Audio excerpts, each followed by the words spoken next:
China vai substituir soja dos Estados Unidos por produto do Brasil e outros países. Exportação de soja em grão cresce 36,5% em um ano. Embarques de café do Brasil recuam 5,05% em agosto de 2018, comparado aos últimos 12 meses. E a Argentina anuncia medidas fiscais de emergência e taxas de exportações.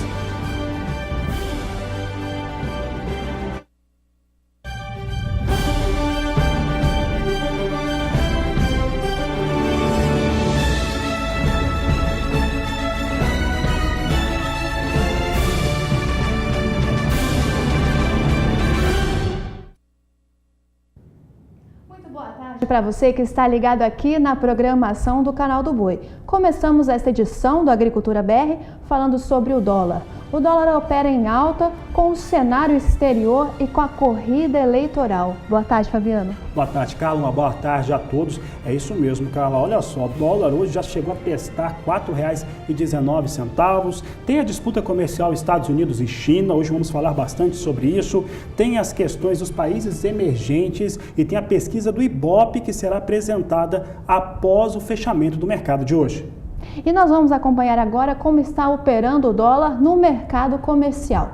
Vamos ver o dólar que está com variação de alta, uma queda de 0,7%, bem ligeira a queda aí, sendo negociada então a moeda americana em R$ 4,14 mais 9. Tá aí o dólar praticamente na estabilidade, Carla, trazendo a moeda norte-americana para baixo. Já tem ali algumas atuações internas em relação ao que vem acontecendo com a moeda norte-americana. Para sabermos um pouco mais a respeito do que vem ocorrendo com o dólar e também quais são as expectativas para hoje, é difícil falar de expectativas, nós vamos agora até São Paulo, na sede da BBM. Lá está o Walter Pulga Júnior. Pulga, uma boa tarde para você, seja bem-vindo. Nós temos falado de dólar todos os dias. O dólar hoje chegou a quase 4,19, chegou a 4,19, quase 4,20, agora recua, mas vem na estabilidade. O que se espera do dólar para esta terça-feira, para esta semana? Pulga, boa tarde. Boa tarde a você, boa tarde a todos. Olha, Fabiana, a perspectiva, segundo alguns analistas, é que, vamos dizer assim, a confluência de dados que impulsionam o dólar para cima aqui, e estão relativos à eleição, né?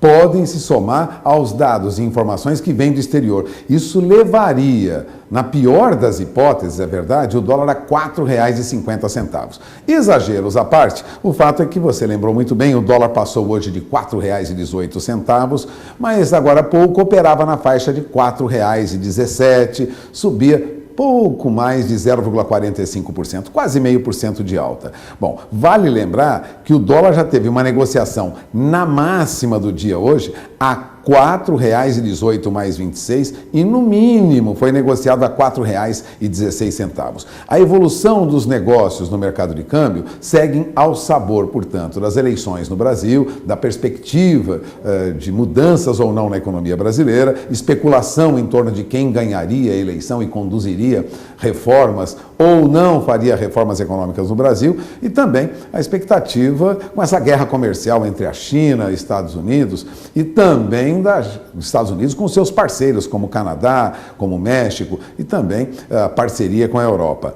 Resumindo, diante dessa especulação toda, em um ano o dólar saltou de R$ 3,11 mais 92, vamos arredondar, de R$ 3,12 um ano atrás para R$ 4,15 ontem. Isso considerando um ano. Considerando os últimos 30 dias, de R$ 3,73 para R$ 4,15. Ou seja, o dólar vem numa escalada contínua, não há expectativa de que vá ceder nos próximos dias. Ao contrário, deve oscilar acima de R$ 4,15, R$ 4,16, provavelmente atingindo valores mais altos nos próximos dias. Tudo isso, lógico, especulação. Agora, nesta terça-feira, o que alimenta mesmo essa escalada do dólar, inclusive frente a outras moedas, é a retomada das operações no mercado americano. Ontem, feriado nos Estados Unidos, volume de negócios em todo o mundo tende a ser menor, Na retomada hoje, há uma especulação no mercado, uma retomada, portanto, essa retomada também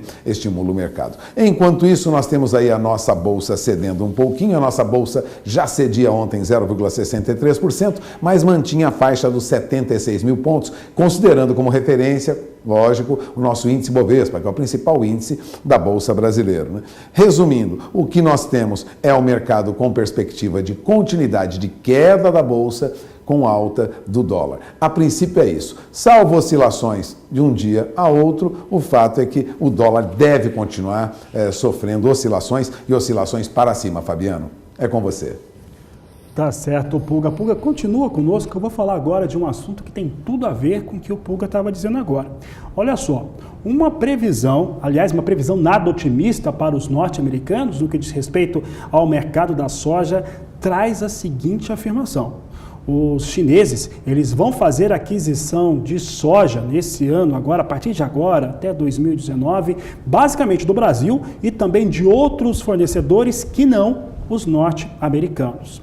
A expectativa é que se tenha um recuo para as exportações norte-americanas de soja para a China, que vai lá na casa de 27 milhões 850 mil toneladas para 700 mil toneladas de soja apenas. Há uma certa preocupação entre janeiro e março de 2019 por conta do Brasil ter menor capacidade, tá? Em processo final de colheita, uma menor capacidade de fornecimento.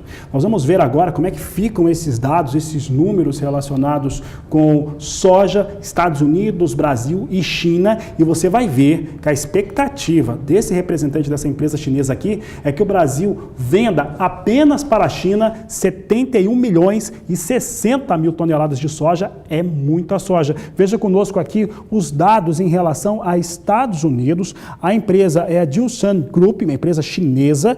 Quem falou em nome dessa empresa aqui foi o Gao Yinchao, que é o representante dela, diz o seguinte: campanha 17-18, embarque de 27 milhões 850 mil toneladas de soja norte-americana para a China. Na 18-19, uma expectativa extremamente baixa de 700 mil toneladas. Essa é a expectativa dessa empresa chinesa aqui através desse representante. Com isso, os chineses comprariam soja do Brasil, 71 milhões e 60 mil toneladas do Brasil e também de outros fornecedores para conseguir atender a sua demanda, que é muito alta. A demanda da China chega a 95, 97 milhões de toneladas, dependendo da fonte. Essa soja vem 71 milhões então do Brasil, pode vir da Argentina, pode vir do Canadá, pode vir de vários lugares, Paraguai também. Então, essa é a expectativa dessa empresa, uma situação bastante complicada, né, Carla, em relação aos norte-americanos, que agora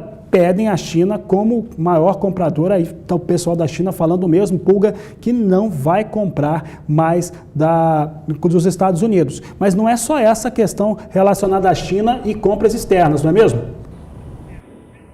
Não, nós temos também um aumento da demanda por carne bovina lá na China, viu? A demanda por carne bovina na China é forte e deverá continuar assim em 2019, e isso tende a beneficiar o Brasil e outros países produtores. Tudo isso diante desse confronto entre Estados Unidos e a China. É o que mostra, inclusive, um relatório do Rabobank, um relatório divulgado recentemente.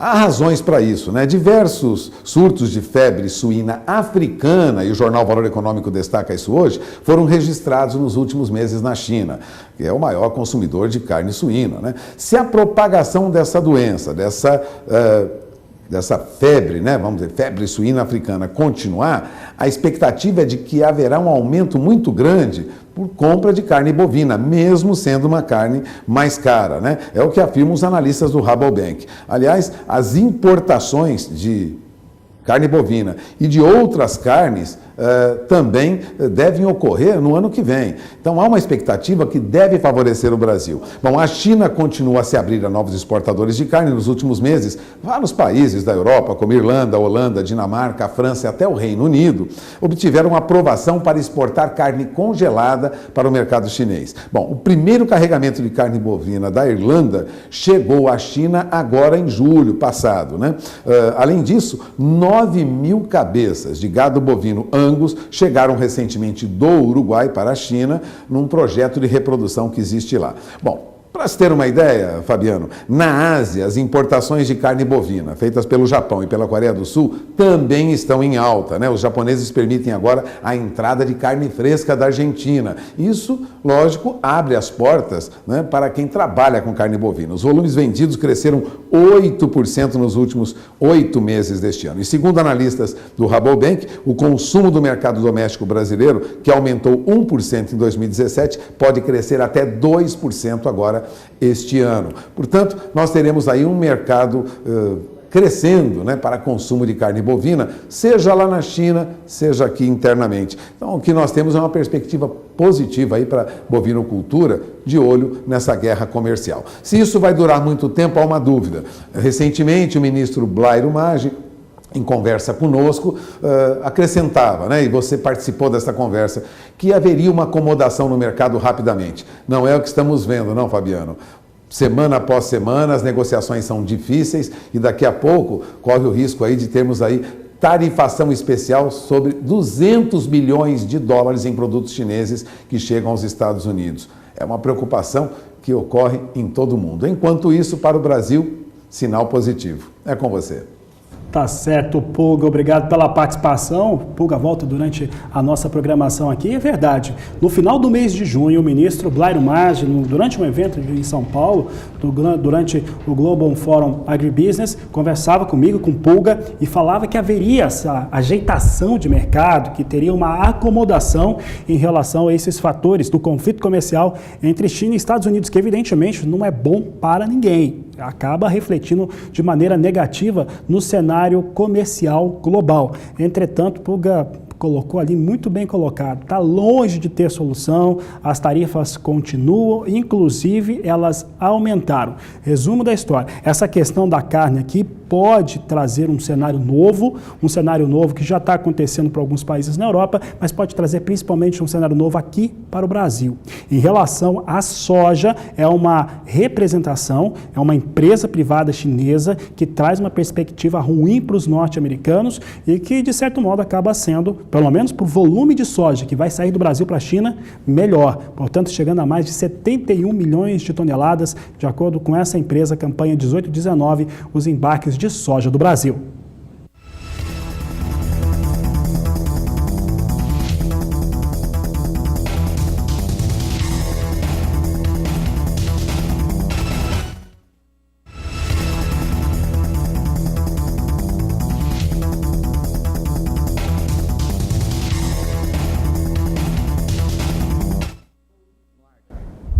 E o Ministério da Indústria, Comércio Exterior e Serviços, o MDIC, divulgou ontem os dados da balança comercial referentes ao mês de agosto. E os destaques que vamos destacar agora na reportagem de Catarina Martorelli é para a soja, tanto grão, quanto óleo, quanto farelo. Confira. O Ministério da Indústria, Comércio Exterior e Serviços divulgou a balança comercial de agosto. As exportações do país chegaram a 22 bilhões e 500 milhões de dólares no mês passado, um aumento de 15,8% em relação a agosto do ano passado. No agro, destaque para a soja, que teve aumento de 43,7%.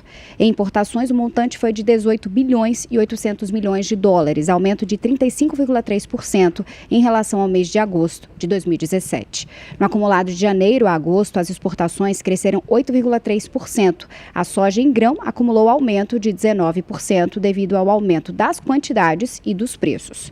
E além das exportações de soja em grãos, também observamos um crescimento das exportações de óleo de soja e do farelo de soja. Nós tivemos nessa última safra uma produção expressiva do grão, e é um produto carro-chefe da nossa pauta exportadora. Por outro lado, as exportações de carne de frango in natura caíram 11,6% nos últimos 8 meses. O milho, queda de 10,6%. E as exportações de café em grão caíram 16,9%. Catarina Martorelli, para o SBA.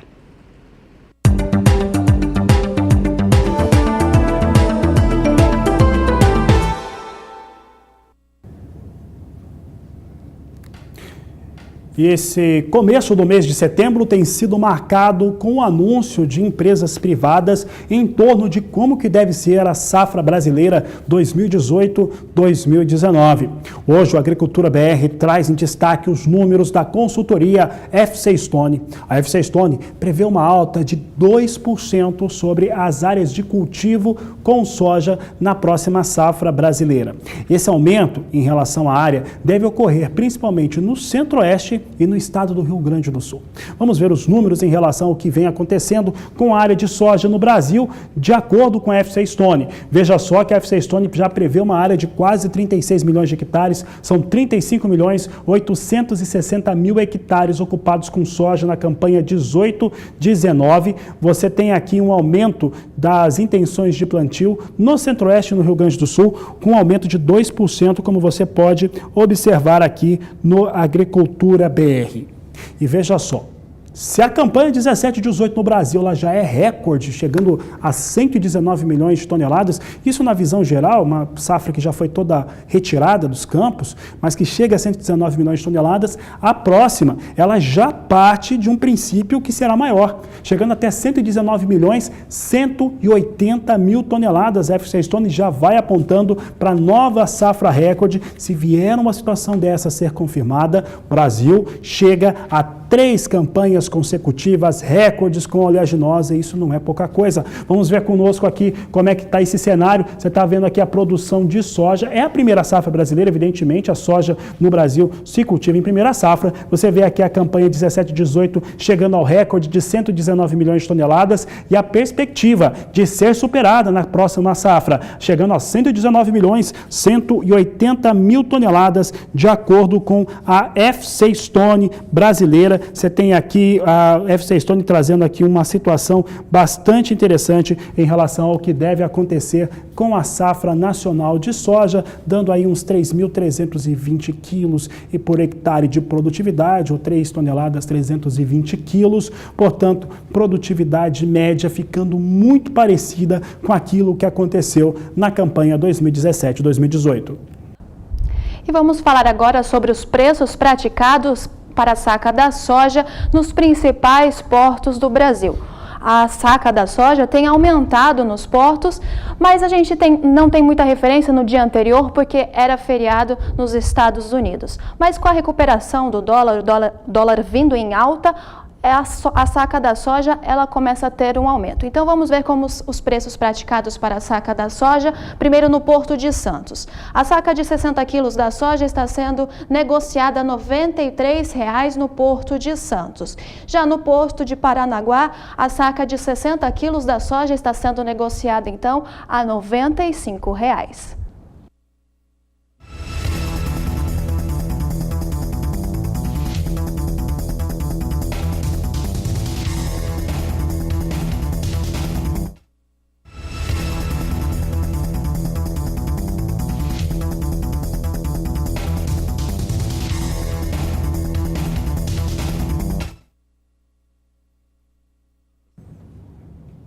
E o Agricultura BR agora fala sobre os embarques brasileiros durante o mês de agosto. A Secretaria de Comércio Exterior divulgou na tarde desta última segunda-feira os números, tanto da balança comercial quanto das exportações no geral aqui do Brasil. E olha, o destaque foi o complexo soja. Eu estava até conversando com alguns telespectadores antes do Agricultura BR entrar no ar e nós falávamos o seguinte a respeito de um novo recorde para o mês de agosto. Evidentemente, quando você compara o mês de agosto com o mês de julho, nós temos um mês com volume menor, mas é uma questão sazonal e extremamente tradicional que aconteça. Quanto mais próximo ao final do ano estivermos, menor é a disponibilidade de produto para que tenha a venda externa. Entretanto, quando comparamos ao mesmo período do ano passado, dos anos anteriores, aí sim nós conseguimos ter uma visão completa em torno do que vem acontecendo com o complexo soja e principalmente com a soja em grãos. O complexo soja teve recorde, é o que eu mostro agora, você acompanhando a Agricultura BR, chegou a um volume de 9.790.000 toneladas, uma alta de 33,8%. Já a receita chega a 3.980 bilhões de dólares, elevação de 43,7%. Aqui fica muito claro, é o volume e receita de agosto de 2018 para o complexo soja, considerando soja em grão, considerando soja farelo e também óleo de soja. Comparado a agosto de 2017, você tem uma alta de 33,8% no volume e uma receita 43,7% superior, de acordo com a Secretaria de Comércio Exterior. E agora, por que isso está acontecendo? Isso você já sabe, né? Nós estamos falando disso todos os dias. Em relação, primeiro fator, a Argentina. A Argentina, que tradicionalmente é o terceiro maior player do mercado, com a quebra na campanha 2017-2018, abriu espaço para outros players, principalmente Brasil, já que Estados Unidos, por conta do segundo motivo, que é exatamente esse conflito comercial com a China, não tem conseguido fazer o embarque dos seus produtos. Com isso, os embarques totais do complexo soja no Brasil, eu lembro, grãos, óleo e farelo chegam a 77.450.000 toneladas, é um recorde, é o que você acompanha comigo agora, volume de 77.470.000 toneladas, é o volume considerado de janeiro a agosto no acumulado, com 12% de alta frente ao que ocorria no mesmo período do ano passado. Já a receita com 31.210 bilhões de dólares, 21% de alta frente ao mesmo período do ano passado. Então, não é brincadeira não, você vê aqui realmente que soja, o complexo soja dispara, é o principal complexo no que diz respeito às exportações brasileiras. E se o complexo soja é o principal complexo nas exportações, é evidente que a soja em grãos é o principal produto do Brasil. É isso mesmo. Se eu falava em 8.700.000 toneladas de tudo que foi exportado pelo país, pelas trades que operam no país, de soja em grão, de óleo e também de farelo, 8.170.000 toneladas são de soja em grãos. É isso mesmo, é o que você acompanha comigo agora. Nós trazemos aqui os dados em relação às exportações brasileiras de soja comparado a agosto de 2017. É o mesmo período sazonal, é por isso que essa comparação ela é importante. Veja só que o volume de soja chegou a 8.120.000 toneladas, é um volume 36,5% superior ao mesmo período do ano passado. Por quê? Porque é só o Brasil que vende soja, Estados Unidos não está vendendo soja. Receita chega a 3.210 bilhões de dólares para a soja exportada pelas tradings que operam no Brasil, uma alta de 43,7% de acordo com a Secretaria de Comércio Exterior. Já o preço médio da tonelada ficou em $395,30. Esses $395,30 é ligeiramente menor ao que acontecia no mesmo período do ano passado, quando estava em $399 a tonelada. Mas tendo em vista os valores bem achatados na Bolsa de Chicago por conta do conflito China e Estados Unidos, esses valores de $395 aqui traz um ótimo reflexo para o mercado internacional da soja.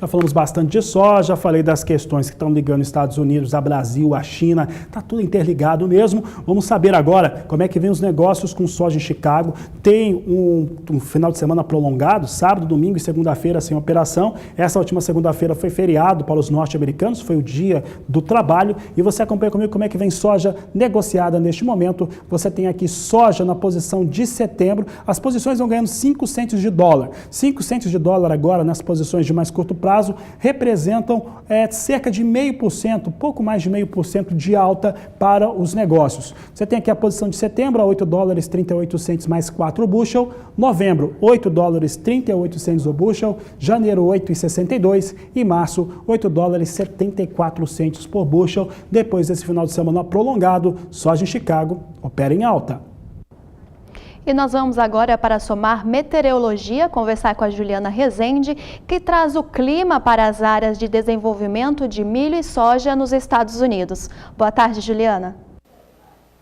Olá, boa tarde a todos que nos assistem. Ao longo dos próximos períodos tem mais previsão de chuva em pontos de áreas produtores, tanto de soja como também de milho dos Estados Unidos. E essa chuva ainda ao longo dos próximos 5 dias deve vir de forma mais intensa e também com volume de água um pouquinho mais elevado. O acumulado de chuva até o dia 9 de setembro pode alcançar em torno de 30 até 50 milímetros em pontos ainda do cinturão de milho, nas áreas mais ao centro e norte do país americano. Nas áreas mais ao sul também tem alguns núcleos de chuva um pouco mais expressivos, mas de forma geral, os próximos dias vão ser marcados por fortes episódios de chuva em pontos de áreas produtores de soja e de milho do país americano. Essa chuva perde intensidade a partir da próxima semana, entre os dias 10 e 14 de setembro, chuva perdendo intensidade. Alguns pontos do centro dos Estados Unidos já não tem mais previsão de chuva e no norte, em áreas do cinturão de milho, a chuva perde tanta intensidade que os acumulados não devem passar de 5 milímetros apenas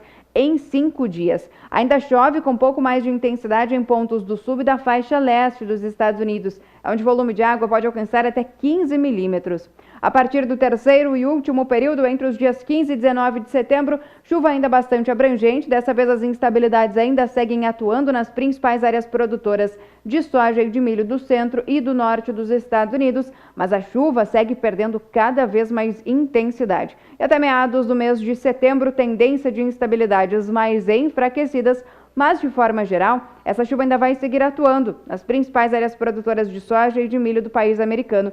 Então acaba mantendo o solo com bastante umidade, favorecendo grande parte do desenvolvimento das lavouras. Agora, em relação às temperaturas, vão seguir ainda bastante elevadas. Então, com isso, com esses fortes episódios de chuva agora ao longo dos próximos dias e também com temperaturas um pouquinho mais elevadas em pontos de áreas produtores de soja e de milho, a expectativa ainda é que possa acontecer algum estresse em relação às lavouras por conta das chuvas um pouco mais intensas e das temperaturas um pouco mais elevadas na região.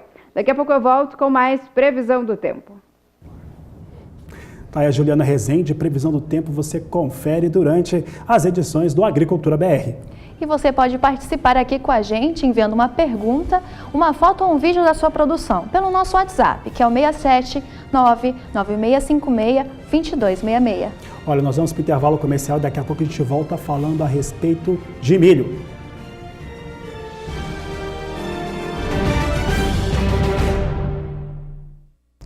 E as exportações do mês de agosto tiveram aumento. E este mês de agosto, no geral, foi um dos melhores agostos das exportações brasileiras. A carne de frango teve queda, mas o que ajudou a aumentar, a alavancar as exportações foi a soja. Veja o que disse o Abraão Neto, que ele é secretário do Comércio Exterior do MDIC. Nós tivemos em 2018 um recorde nas nossas exportações de soja, tanto em volume como em valor.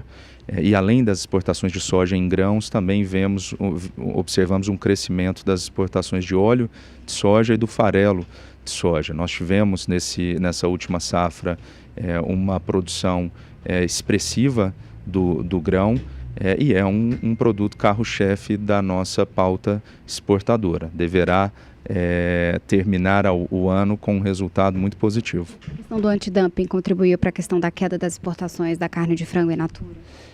Bem, nós temos no momento um antidumping provisório nas exportações brasileiras para a China. Esse antidumping teve um impacto importante nas nossas exportações, mas há um trabalho conjunto e coordenado entre o governo brasileiro e as empresas exportadoras para buscar superar essa sobretaxa e dar retorno, maior acesso às nossas exportações ao mercado chinês, que é um mercado importante nesse produto.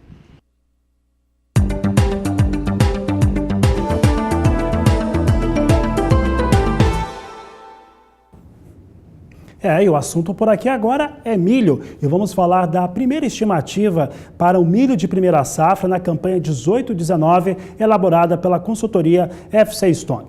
De acordo com essa consultoria, uma importante consultoria que opera também no Brasil, haverá uma alta em relação à ocupação diária com milho de primeira safra na ordem de 2,5%. Aonde vai crescer? Vai crescer principalmente nos estados de Goiás, Rio Grande do Sul e Santa Catarina. Vamos ver então como é que está essa situação aqui. É a primeira estimativa que nós trazemos aqui na Agricultura BR para a primeira safra de milho no Brasil. Você vê um crescimento chegando a 5 milhões e 200 mil hectares, alta de 2,5% no total, destaque para Rio Grande do Sul, Santa Catarina e Goiás, como eu havia dito, portanto, crescendo aqui um pouco essa situação da área de cultivo com milho no país. Essa primeira estimativa trouxe também a expectativa do que pode acontecer em torno da produção nacional. Para a FC Stone, a produção deve chegar na primeira safra de milho a 27 milhões e 200 mil toneladas do cereal. Cereal que, inclusive, no mercado brasileiro teve um acumulado durante o mês de agosto de elevação. Vamos saber então como é que vem os negócios. Você tem aqui produção em relação à primeira safra de milho, de acordo com a FC Stone, chegando a 27 milhões e 200 mil toneladas. A produtividade média deve ficar na casa de 87,33 sacas por hectare, portanto mais baixa que a primeira safra brasileira da campanha 17-18. Por que isso acontece? Porque o clima nessa safra que passou agora, que colheu a primeira safra, na primeira safra, que foi junto com soja, ajudou e ajudou bastante. E nós vamos voltar a somar meteorologia para falar com a Juliana Rezende, que traz o clima para a região Centro-Sul, onde está acontecendo a reta final da colheita do milho segunda safra. Juliana? Os produtores seguem avançando com as atividades de colheita do milho segunda safra na maior parte do centro e sul do país. Lembrando que o período de estiagem acabou provocando algumas perdas nas lavouras em pontos do Sudeste e Centro-Oeste, onde já não chove de forma significativa para a agricultura da região há mais de 3 meses. É por isso que a umidade do solo segue baixa em pontos de Minas Gerais, norte de São Paulo, norte do Mato Grosso do Sul, Mato Grosso e também Goiás. No decorrer dos próximos dias, é o tempo seco que vai predominar no centro e no sul do país. Até o dia 9 de setembro, nada de chuva. Diferente do início dessa semana, onde uma frente fria avançou pelo centro e sul do Brasil, agora esse sistema já se afasta em direção ao oceano e, conforme esse sistema se afasta, uma massa de ar mais seco vai tomar conta do centro e do sul do país. Por isso, o tempo firme vai predominar em grande parte das áreas produtoras de milho segunda safra. Tem risco para chuva muito fraca e isolada em pontos do Espírito Santo e do Nordeste de Minas Gerais.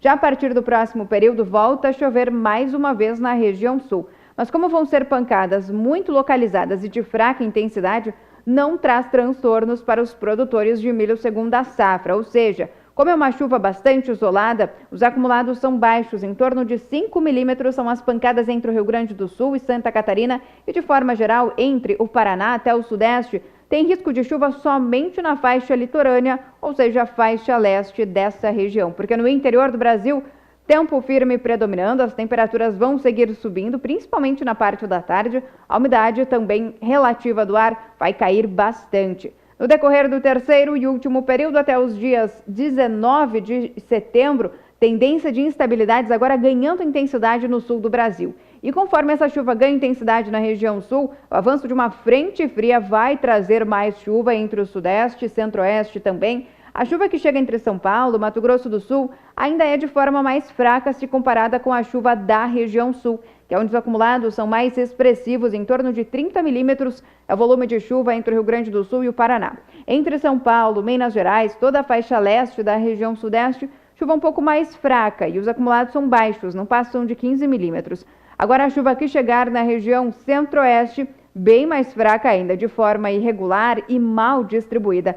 Tanto que tem alguns pontos ainda que nem recebe chuva. É o interior de Minas Gerais, grande parte de Goiás e também grande parte do estado do Mato Grosso.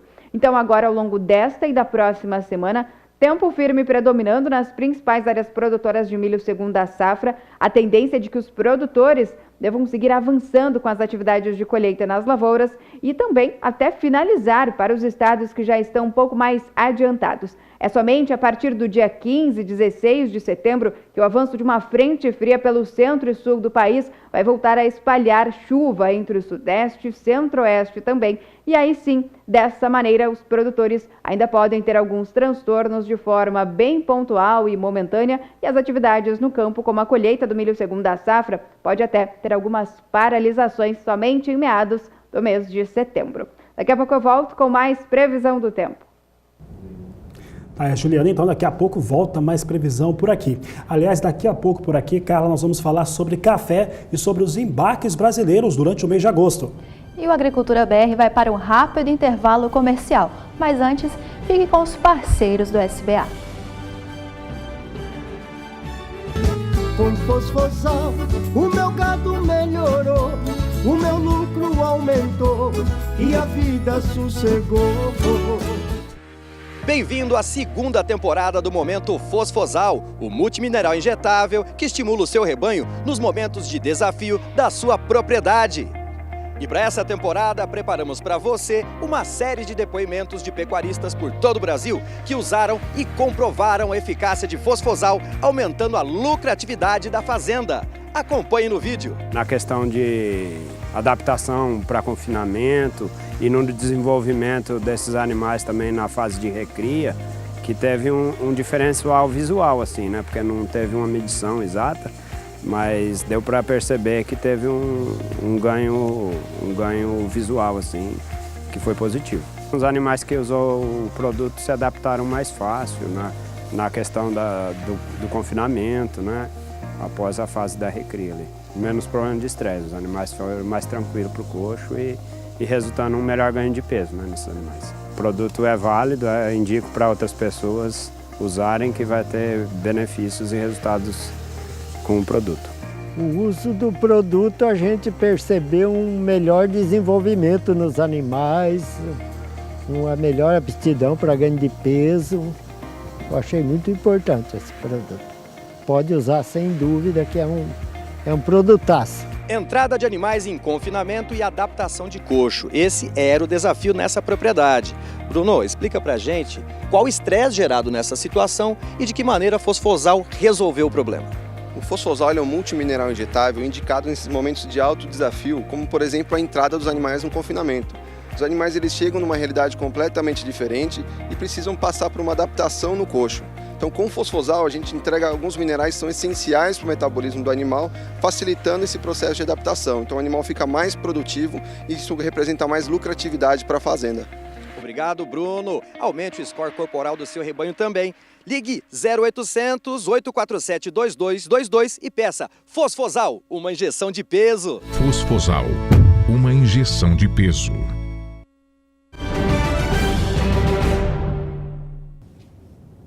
E o Agricultura BR agora fala a respeito das exportações de café e como que está o clima para quem está encerrando a colheita.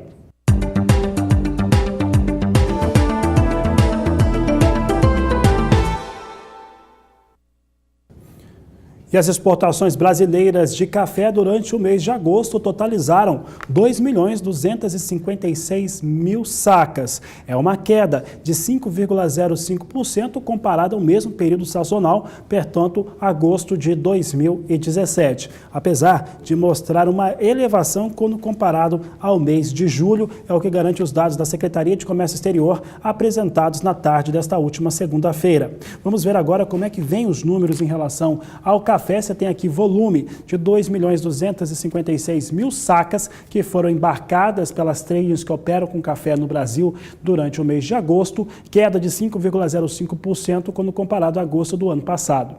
A receita foi de 384 milhões e 600 mil dólares por tonelada, 384 milhões e 600 mil dólares, com uma queda de 16,61%, de acordo com os dados da Secretaria de Comércio Exterior. Já no acumulado para as exportações de café de 2018, a queda também acontece. É o que nós vamos ver agora. Você vê aqui o volume e também a receita de janeiro a agosto deste ano. Veja só que o volume fica em 16.130.000 sacas de café embarcadas de janeiro a agosto, uma queda de 7,01%, e a receita de 2.930 milhões de dólares, recuo também de 16,7%, portanto, queda para os embarques de café, tanto no mês de agosto quanto também no acumulado do ano de 2018. E nós vamos voltar a somar meteorologia, falar com a Juliana Rezende, que traz o clima para Minas Gerais, onde a colheita está praticamente finalizada de café e há ocorrências de novas floradas. Juliana? É o tempo seco que vem predominando de forma geral em grande parte das áreas produtoras de café do Sudeste.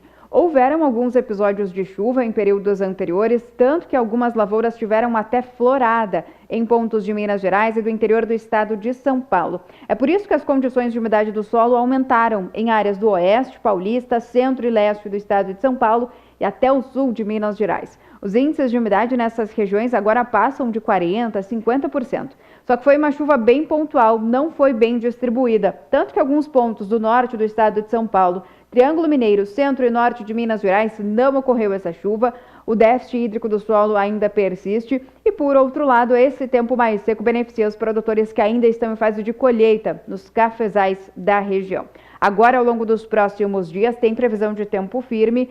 Conforme uma frente fria, então, se afasta da região sudeste, uma massa de ar mais seco toma conta da região e acaba garantindo tempo firme na região. Expectativa de chuva muito fraca e isolada entre o Espírito Santo, nordeste de Minas Gerais, mas o destaque vai para o friozinho, que acaba se espalhando pela região sudeste ainda ao longo desta semana. A temperatura cai bastante em pontos do sul de Minas Gerais, do sul também do estado de São Paulo, temperaturas mínimas na casa dos 8, 9 graus entre a madrugada e até o amanhecer, mas não traz risco para as lavouras de café da região, porque essa temperatura não é favorável para a ocorrência de geada.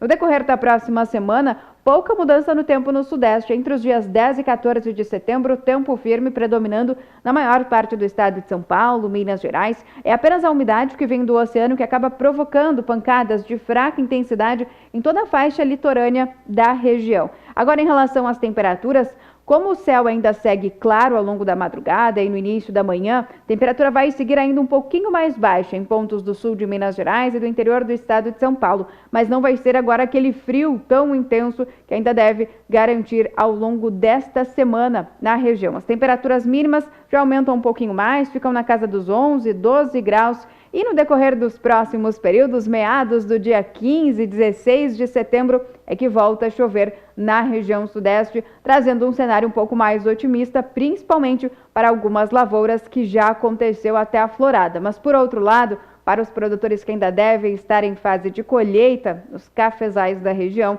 essa chuva pode sim trazer alguns transtornos e até paralisações no andamento das atividades no campo. Daqui a pouco eu volto com mais previsão do tempo. E por aqui falamos de café ainda, café arábica negociado na Bolsa de Nova York, pressão continua por lá. Vamos saber como é que vem as posições negociadas. Você tem aqui a posição de setembro, bem pressionada, vindo com negócios abaixo de $1 por libra-peso, 95 centes mais 60 a libra-peso para o café arábica em Nova York. Já a posição de dezembro vem $1, 1 cente mais 45 a libra-peso, com alta, uma ligeira alta aqui de 25 centes. Posição de março, $1, 4 centes mais 80 e maio, $1, 7 centes mais 30 por libra-peso. Negócios com café seguem bastante pressionados, compensando a alta do dólar aqui no Brasil.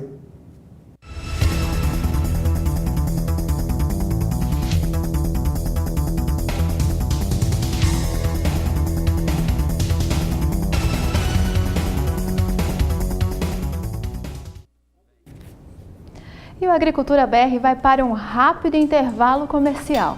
Bom, e daqui a pouco vamos falar um pouco mais a respeito de soja e tem entrevistas exclusivas para você aqui no Agricultura BR, que vai para o intervalo e volta já. E a Expo Inter 2018 se encerrou com um balanço bem positivo. O total de negócios foi 13% superior aos do ano passado. Confira na reportagem de Annelise Nicolodi os números finais da 41ª Expo Inter. O balanço final dos resultados da 41ª Expo Inter revela que o volume de vendas superou a edição anterior. O total de negócios foi de 2 bilhões e 300 milhões de reais. 90% desse total referente ao segmento de máquinas e implementos agrícolas, que cresceu 18% em relação à edição anterior. Isso tudo é graças à linha de produtos que a gente tem uma linha de produto adequada ao pequeno e médio produtor. E o sul do Brasil, a Expo Inter, para nós é muito importante por isso, porque aqui a gente está no nosso chão. Né? A agricultura familiar também ajuda a aumentar esses números de vocês? Hoje a agricultura familiar representa 65% do nosso negócio.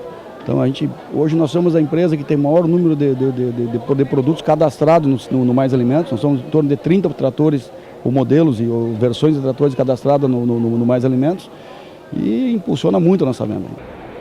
O pavilhão da agricultura familiar vendeu 40,3% a mais, alcançando a marca de 4 milhões de reais. Houve crescimento também no desempenho do setor de artesanato, com a venda de aproximadamente 31 mil peças. Porque o pavilhão, ao longo dos anos, tem se consolidado um espaço de visitação, né? O pessoal hoje vem para a Expo Inter para ver as máquinas, para ver os cavalos, mas também vem para ver a agricultura familiar. A gente sabe que quem visita o pavilhão se depara com um gostinho lá da infância, né, o gostinho do campo, que muitas vezes a gente da área urbana, a gente não consegue ter esse produto, né? Importante lembrar que todas essas agroindústrias que estão aqui, a matéria-prima base é da própria agroindústria. Então, nós trabalhamos tanto na produtividade, na produção, na criação, por exemplo, do suíno, como na transformação do produto. Boas práticas de fabricação, orientação técnica, como fazer um projeto de uma agroindústria. E isso, com certeza, traz uma agregação de valor muito grande aos produtos da agricultura familiar, né? É algo sui generis participar de um evento como esse. Fantástico. Público, espaço espetacular, vendas boas, degustação boa. Quem nunca participou não sabe o quanto é bom estar aqui com o produto apresentando ao público de Porto Alegre, região do estado e do país e da América do Sul, porque é uma Expo Inter, né? A comercialização de animais também teve acréscimo, chegando a 10 milhões de reais. A exposição contou com 4.247 exemplares de 145 raças, o que representou elevação de 32%. Como resultado do retorno da mostra de aves, que havia sido suspensa em 2017 em razão da gripe aviária. Uma afluência de público muito grande, então, sob esse ponto de vista, tivemos uma belíssima Expo Inter, sem dúvida. Mais uma, porque é muito difícil dizer qual é a melhor Expo Inter e qual é a pior. Mais uma belíssima Expo Inter, sem dúvida nenhuma. Agora, sob o ponto de vista econômico, é que nós estamos com uma expectativa muito grande da comercialização, porque isso aqui é um bom termômetro que se verifica. Porque é a primeira grande exposição do estado do Rio Grande do Sul, ela baliza as demais daqui para frente e também baliza os negócios dentro das máquinas e equipamentos agrícolas, que é a grande venda da Expo Inter, embora o charme seja a pecuária, se nós compararmos as vendas da pecuária com as vendas de máquinas e equipamentos agrícolas, evidentemente que nada a ver. Se os resultados de comercialização agradaram os expositores, o número de público também não deixou a desejar. Nem mesmo a chuva dos últimos dias foi suficiente para frear a visitação. Em 9 dias da feira, circularam pelo Parque Assis Brasil 370 mil pessoas. As boas vendas e a projeção de uma ótima safra agrícola mostram a credibilidade dos produtores na economia do estado. É uma feira que a gente tem muito prazer de vir, porque é diferente do que acontece no Centro-Oeste. Você tem lá a feira de bovinos, o que tem lá? Tem Nelore, né? Aqui você tem feira de bovinos, o que você tem? Você tem 100 raças, 50 raças aqui, você tem ovelhas, você tem todo tipo, agricultura familiar muito forte, tem agricultura de precisão. Você tem aqui uma amostra do que é a realidade do campo. E o Rio Grande do Sul tem uma agricultura muito diferente, diversificada, exemplo de Santa Catarina e parte do Paraná, que tem culturas de inverno, tem várias raças, várias espécies que são cuidadas e produzidas pelos produtores. Então eu gosto muito de vir aqui porque aqui a gente vê tudo o que é da agricultura, né? De A a Z, coisa que a gente não vê nos outros lugares. A próxima edição da Expo Inter em 2019 está prevista para acontecer de 24 de agosto a 1º de setembro.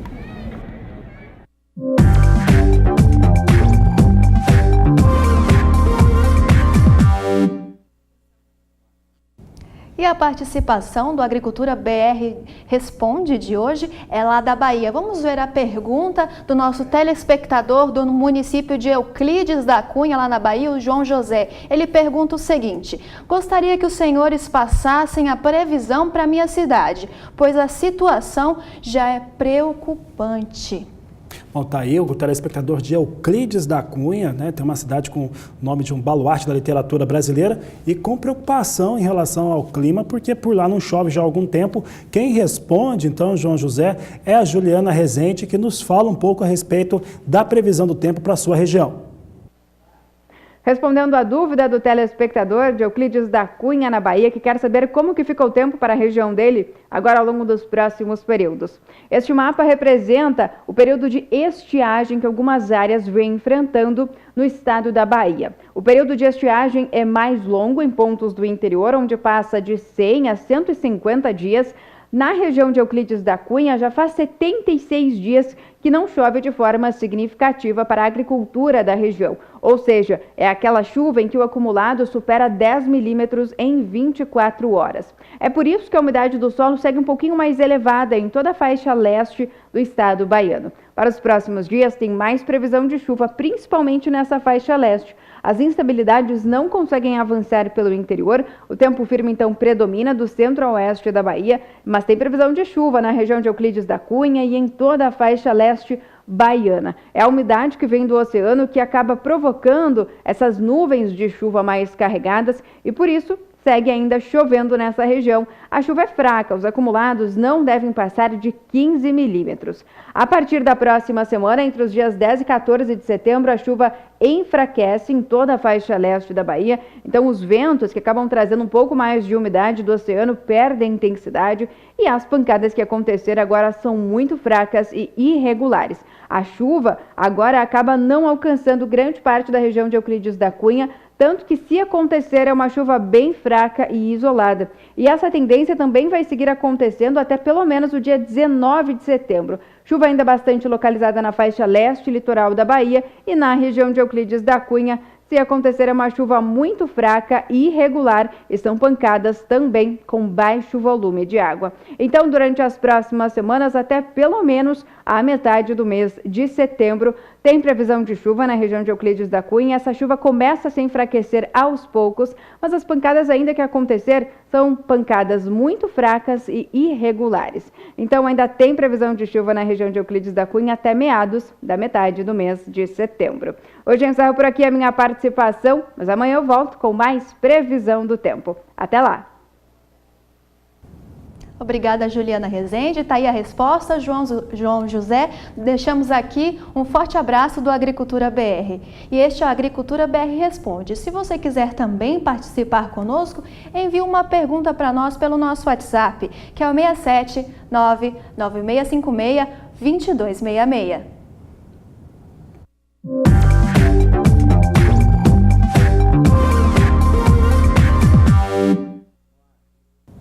E nós vamos para o intervalo comercial. Daqui a pouco voltamos com os últimos destaques dessa edição do Agricultura BR. O Agricultura BR volta já.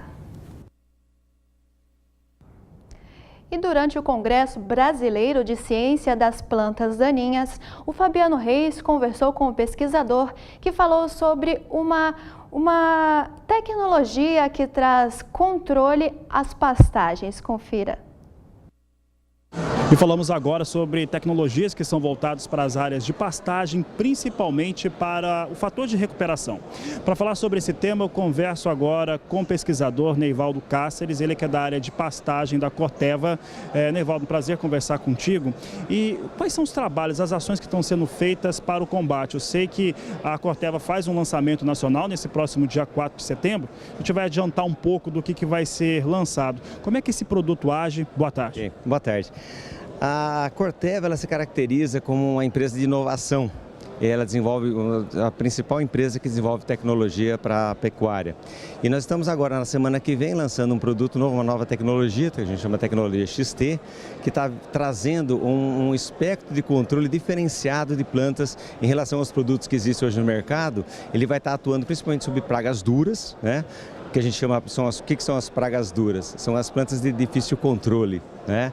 E a gente trabalha não só com essas plantas de difícil controle também, como ele vai pegar também plantas também que são as usuais que se combate na pastagem. Esses são dos fatores de inovação que essa tecnologia tem. Antes, como que o pecuarista estava combatendo, como que ele estava agindo em relação a esse tipo de pragas, esse tipo de invasoras nas suas áreas? Justamente esse produto ele aparece cobrindo uma lacuna que existia no mercado. Existia um produto para pegar as plantas mais jovens, algumas plantas de difícil controle eram combatidas através de tratamento basal ou no toco, que demanda muita mão de obra, e nós desenvolvemos esse produto, levamos 8 anos desenvolvendo esse produto para a solução foliar. Então esse produto vai trazer um controle de um amplo espectro de plantas através de foliar. E uma coisa interessante dele, que ele tem o registro para controle, aplicação tratorizada, aérea e costal, ok? Neivaldo, para encerrar, em relação à aplicação, principalmente nas áreas de pastagem de todo o Brasil, nós temos uma tradição maior no Centro-Oeste, onde estão as maiores áreas de pastagem, mas esse é o tipo de problema que o pecuarista no Brasil inteiro enfrenta. Funciona bem em qualquer região, em qualquer parte do país? Exatamente. Uma das coisas que o pecuarista tem que estar muito atento é justamente no controle de plantas daninhas. O controle de plantas daninhas normalmente é relegado a um segundo plano, que não se preocupa muito com essa atividade, porque esse controle vai dar uma produção de capim muito maior, né? Então, com você combatendo especificamente e efetivamente as plantas daninhas, você tem um aumento de produção bastante grande, que vai redundar num aumento de produtividade, tanto de leite como de carne. E isso no Brasil todo, né? Tá certo, Neivaldo. Obrigado pela sua participação no Canal do Boi. Ok, o prazer é meu. Eu conversei com o Neivaldo Cáceres, ele é pesquisador da área de pastagens da Corteva, falando um pouco da tecnologia XT, que será lançado no próximo dia 4 de setembro.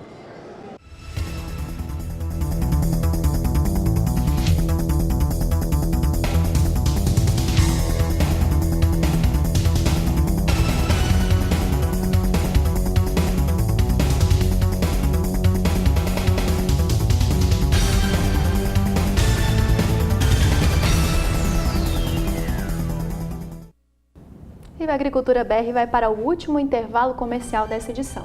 Bom, daqui a pouco voltamos com as informações sobre o mercado da soja e dólar aqui no Agricultura BR, que volta em instantes.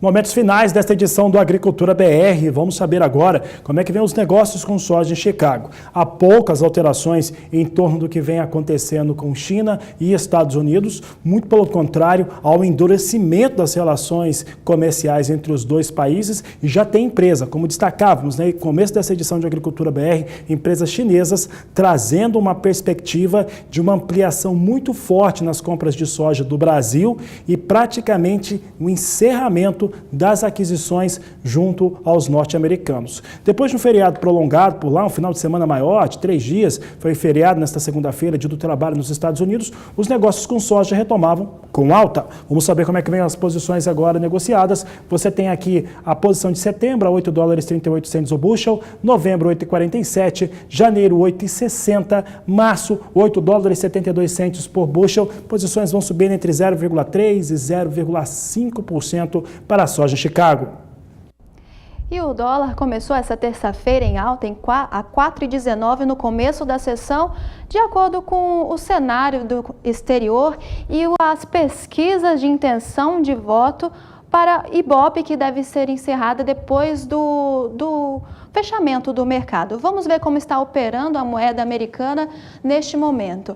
Está em alta o dólar, uma alta de 0,23%, sendo negociado então a R$ 4,16 mais um. Dólar em alta aí em 0,23%. Bom, e com essas informações, essa edição do Agricultura BR vai ficando por aqui. E você pode ter mais informações logo mais à tarde, às 5h20, na terceira edição do Agricultura BR. Bom, e a Agricultura BR fica por aqui. A todos uma ótima tarde e até mais. Até mais.